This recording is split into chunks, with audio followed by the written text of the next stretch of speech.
Welcome, impactful parents. Today, we're going to talk about how you can overcome childhood trauma to leave a legacy for your kids that is truly unforgettable. Hello, my name is Christina Campos. I'm founder of The Impactful Parent, and welcome to my Inspire and Learn series, where real parents come on and tell their story of inspiration and learning. Because a wise man learns from his mistakes, but a wiser man learns from other people's mistakes. And today we're going to learn from Ken Wimberly. Ken is a husband, a father, and an entrepreneur. He has a personal story of overcoming childhood trauma that he'll be sharing with us today. But in addition, he's going to share how his past led him to become a father of three that wanted to document the growth of his kids and the journey of parenting. He turned his passion into a reality with this amazing app that he built that any parent can use to record those special memories so that they don't get lost inside your phone anymore. I'm really excited to have him on today. Thank you so much for being here, Ken.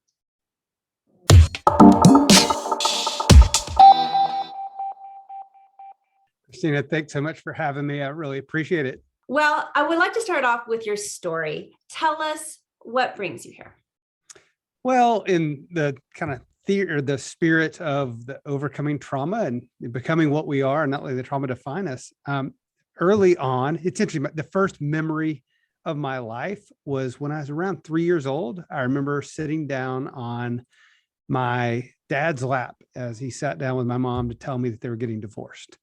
And not that that's an unusual trauma in itself, but it defined my early childhood, and that's what I remembered. I had nightmares about that for months. I would have nightmares, and ended up typical custody back in the 70s was live with your mom, father. You get to see your father 2 weeks out of the summer and every other weekend, and that was our typical arrangement right there. So I'd see my dad every other weekend, and that's about it. And raised by my mom, who was a wonderful, loving woman, but she was also an alcoholic.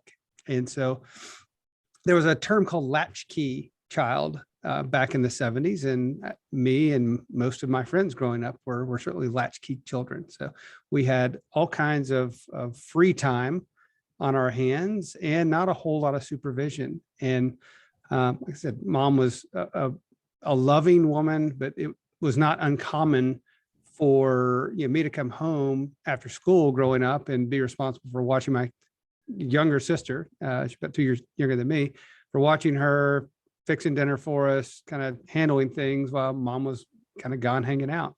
So that was my upbringing. That was my life growing up. And also I heard often the word no, or the word that's not the way it is, or we can't do that. And that just never sat right with me. And I kind of always thought, when I grow up, when I'm a dad and I've got my own kids, that's just not how it's going to be when I'm a parent. And I vowed that over and over and over again. And, so fast forward. And so it's interesting also living in that latchkey world right there. I was needing and seeking out discipline in my life.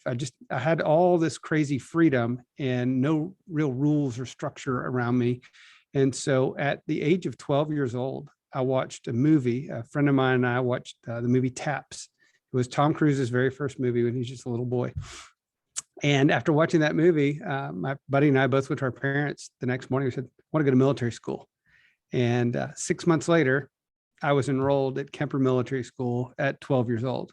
And so that was my world. I was 12 years old. I lived 500 miles away in a military boarding school. So for the next 4 years, that was my life. And there was a whole lot of structure and a whole lot of discipline. And it's a very, very different world. Not something I would ever send my own children to these days, but for me, it worked. It was what I needed. It was what I was seeking. It was what I was craving, was that kind of life. And so 4 years later, I was 16 years old. I graduated high school as valedictorian of military school. And that's kind of what I guess, started my life of who I am today, of kind of regimen and routine and discipline, and just really a person that's got a lot of internal drive right there. But, so eventually I got married, had children,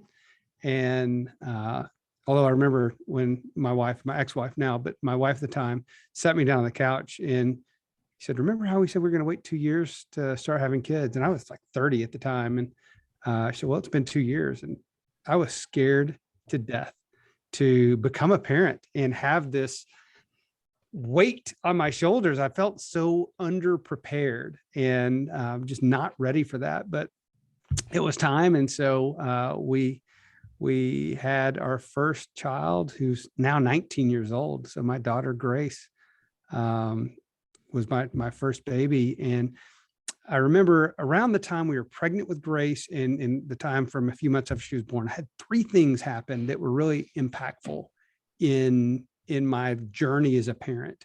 And one was when we were pregnant, my attorney at the time, I went to visit him about a business deal, and he said, "Ken, you're about to have babies." He said, "Let me share with you what I do for my own children."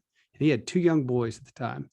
And okay, this was 2002. We were pregnant with Grace. So this was way pre iPhone days, pre everyone having a video camera in their pocket right there. But he said at the end of each year, they shot a lot of video in their household. And at the end of each year, he would splice together a minute of video per month for each one of his boys. And he would burn it together on a DVD and then put a music soundtrack to it and give it to them for This Is Your Life in 2002. And I thought that was the most magical thing I had ever heard, most like dedicated, amazing thing. But I didn't own a video camera at the time. I didn't know how to edit videos. I still today don't know how to edit videos. And, but it got me thinking, it's like, hey, that's an idea of something I could do as a parent. And then another thing that happened is around that time on my birthday, my stepmother gave me the most wonderful, beautiful gift I'd ever received. She gave me a leather-bound scrapbook of my life. And I opened it up, and the first picture in there is my little squinchy face with a hospital bracelet on. So it was my picture from just being born in the hospital. And then as I turned the pages, it told a story of my life. And it was, from being a little kid and my cousins and being at my grandparents, and took us through the camping trips that we used to always take together as a family. Even she had written like notes in the margins on the jokes we would tell, and the time the van broke down and we were stuck on the side of the road. Just had all this colorful detail on my life that frankly I'd forgotten about many of those stories. And it was just amazing. I was thinking of the hours and countless times she must have spent putting that together. And so that was another thing. I was like, wow, this is amazing that she did for me. And I was still so grateful today. And crazy thing there is, a few years later, she passed away from bone cancer. And that today it sits up on my shelf, and it's like a living testament to her love for me. And so that happened. And then the third thing that happened around the same time is about, I don't know, the first time I took Grace to a restaurant. So maybe she's 5-6 months old after she's born. First time I took her to a restaurant, I'm walking around like a proud papa, holding her in my arms, kind of walking around the restaurant. And this older gentleman I'd never met before kind of comes up to me and looks at me straight in the eyes. He's got misty kind of tears in his eyes. He said, "Son," he said, "I don't want you to ever let a day go by without telling that sweet child just how much you love her." He said, "Because time goes by in an instant and you'll never get those moments back." It's like, wow. So there's three things that kind of happened right there that really got me thinking that, how was I going to act as a parent? What was I going to do for my children? And so one of the things I started doing for Grace when she was 10 months old is I said, I don't shoot video. I'm not a scrapbooker, but I can write. I can sit down and just write down a story of what's happening in our lives. And so that's what I did. I started just writing down of course, the first stories were just me being all proud papa and just happy to be a dad, and telling her about how much I loved her and how beautiful she was and how great it was. And then as she started growing up and her little brother came along, I wrote his first journal entry when he was still in the womb, wrote about what his mom was craving for foods and just the excitement that we had to welcome him to this world. And so I started just writing the stories of their life, and then taking it back to the way I was raised versus the way I raised my children. I always have made them feel, or tried to make them feel, like I cared about what they had to say, because I genuinely do. And even though when they're 5 years old, like I have a 6-year-old right now, and so he's 6 years old, but he knows that he has a voice that I listen to, and he knows that I'm going to listen to his side or his reasoning, his opinion. Now he knows I'm going to make my own decision on whether or not, what we're going to do, but I'm going to listen to him because he's got intelligence, he's got thought, he's got feelings that matter. And it just wasn't the way that we were necessarily raised, certainly not I, and a lot of people I know from the earlier generation. We just weren't raised that. Children were kind of meant to be, what they call it, meant to be seen, not heard. Kind of go, just sit over there and we'll do the adult stuff, you do the kid stuff.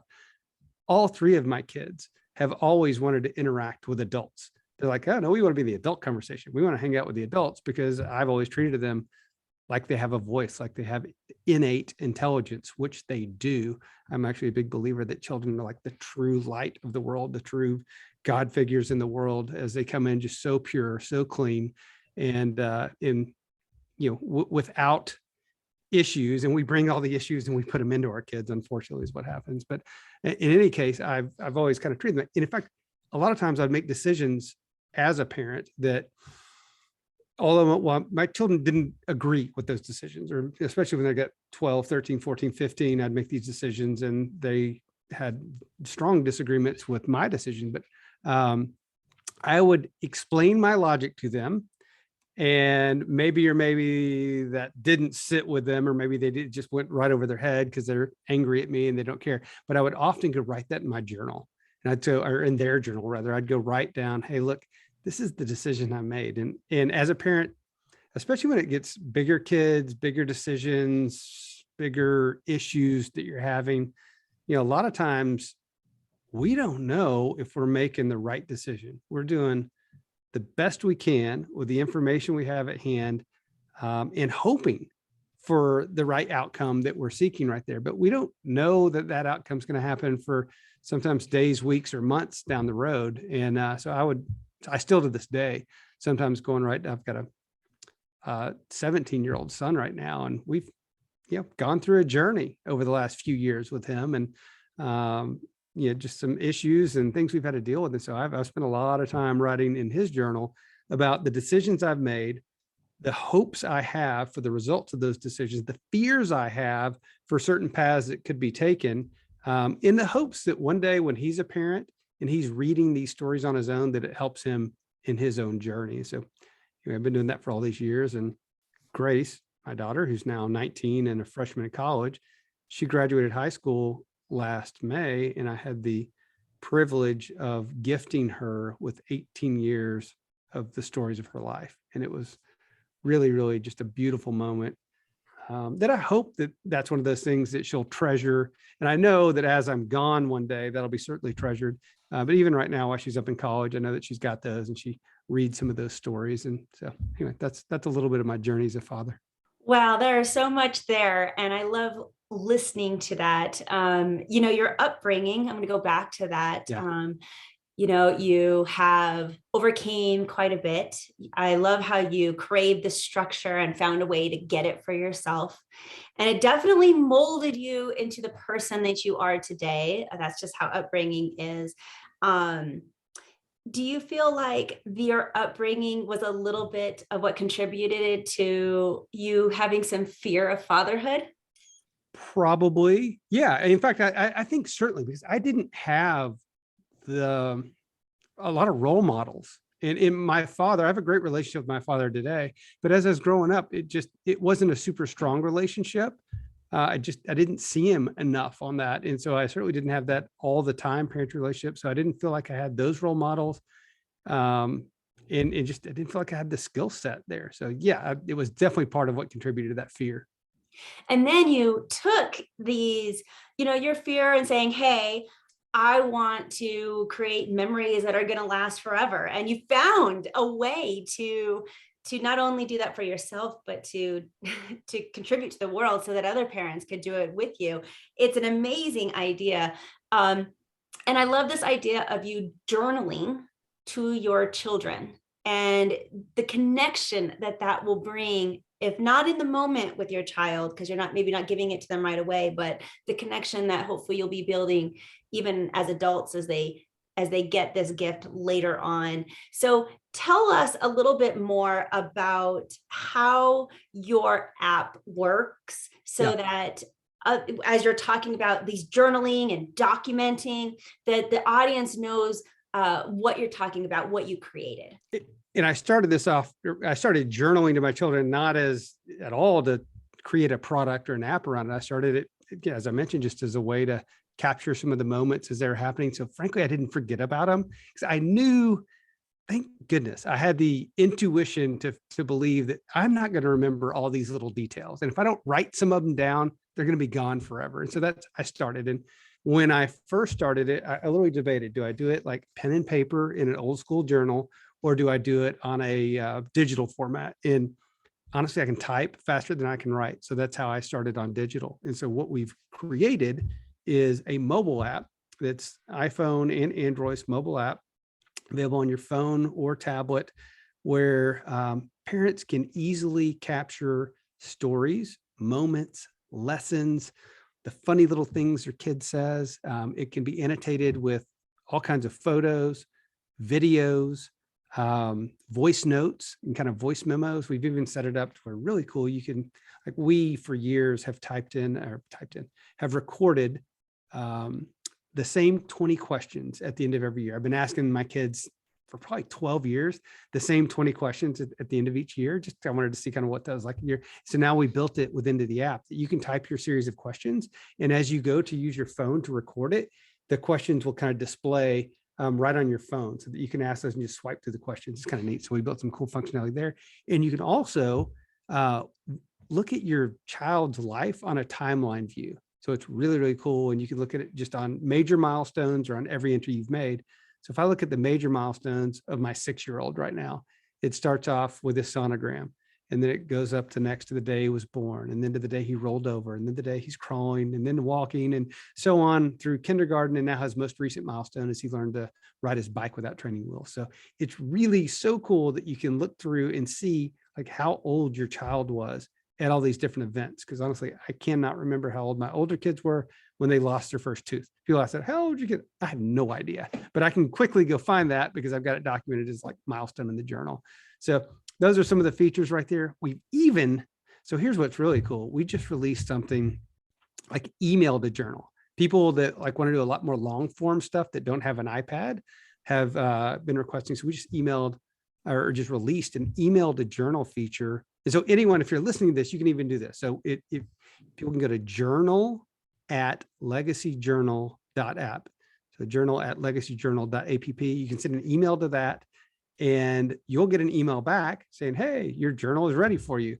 And then so when you download the app, you'll have whatever you wrote in that thing to your journal. It'll show up in your app. So we got some cool stuff in there. And now we've got tens of thousands of people in 84 countries, I think now, that are using the app. And it's just been crazy rewarding for us. So I'm just going to summarize. It's really exciting for me to hear about this great resource for parents. And that's what I'm all about here on The Impactful Parent, is giving parents resources to make their lives better or easier.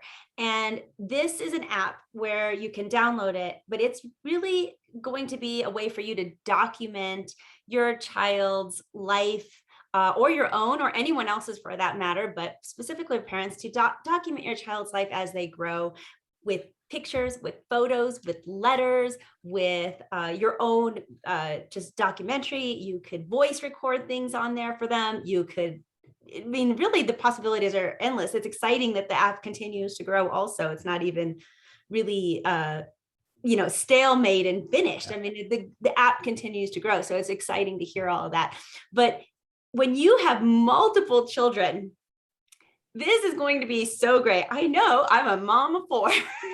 Yes. And that first kid, it's, in the beginning, you remember everything.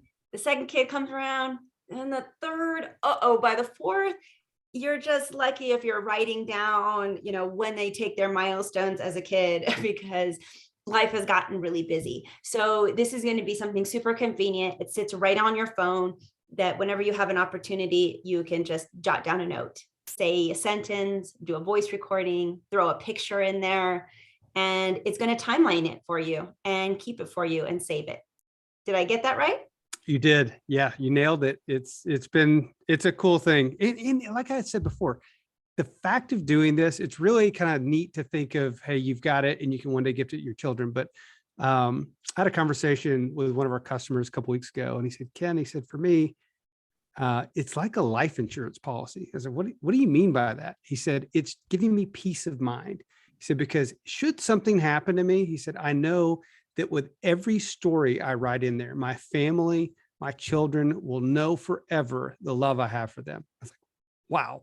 So that's pretty powerful. So for me, it continues to bring me closer to my kids. Something I just did really cool. So I had a old video in VHS converted. There's a company that does these little conversions, and I had this converted into a digital format.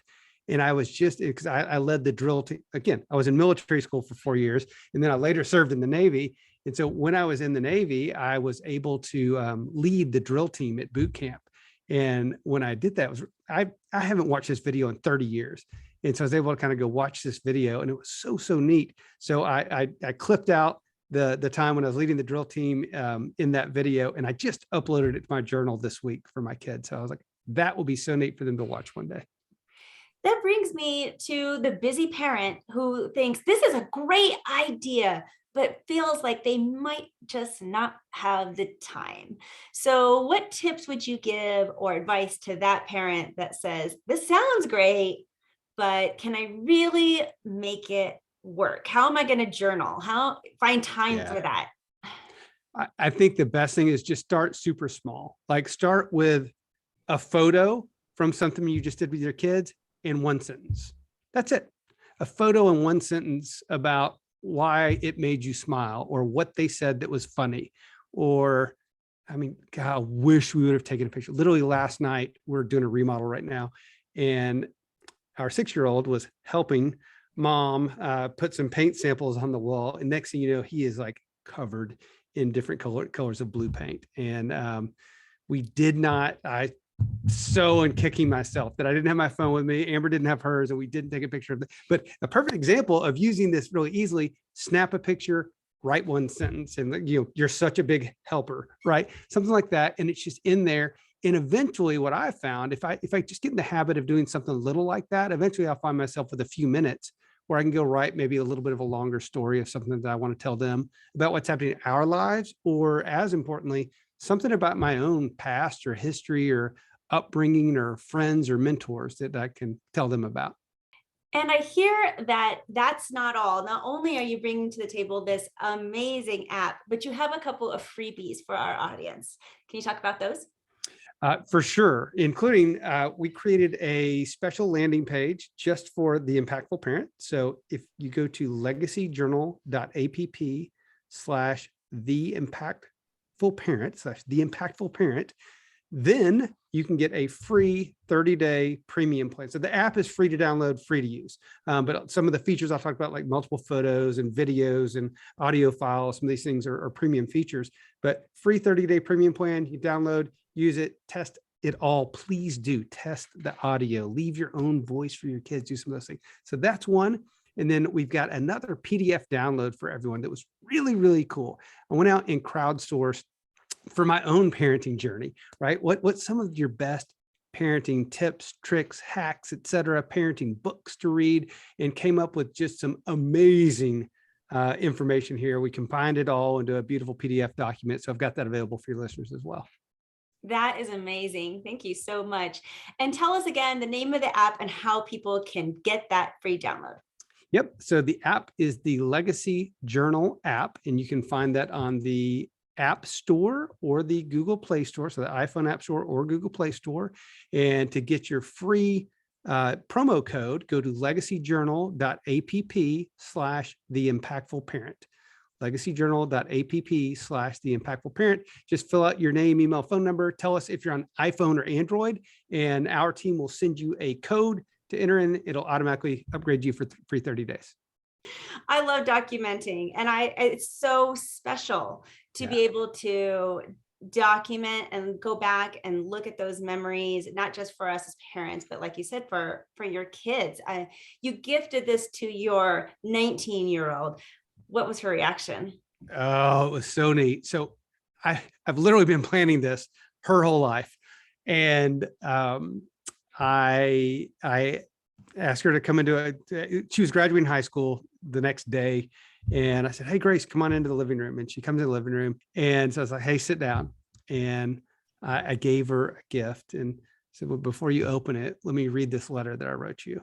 And so I took out her letter and I read her this very heartfelt letter that I had written about my love for her and how I saw her in this world and what she's meant to me and what she means to the world. And then she was able to kind of open up the gift, which was an iPad. And I had put all of her 18 years worth of stories, exported them from her legacy journal to basically a website. And she has all those now for forever and ever. So it was beautiful. She cried, I cried. It was pretty special. Yes, that's a graduation gift, a wedding gift. It's a beautiful sentiment. I love it. Well, thank you, Ken, for being here. I really appreciate it. Christina, thanks so much for having me. Take care. And if you have an inspiring story and want to share your story with the audience so that others can learn from you, please go to theimpactfulparent.com/workwithme and sign up. And if you want to become a more impactful parent, check out all that my website has to offer. I have parenting courses, family coaching, a free downloadable app, and lots of free resources. But until next time, you got this, parents. I'm just here to help.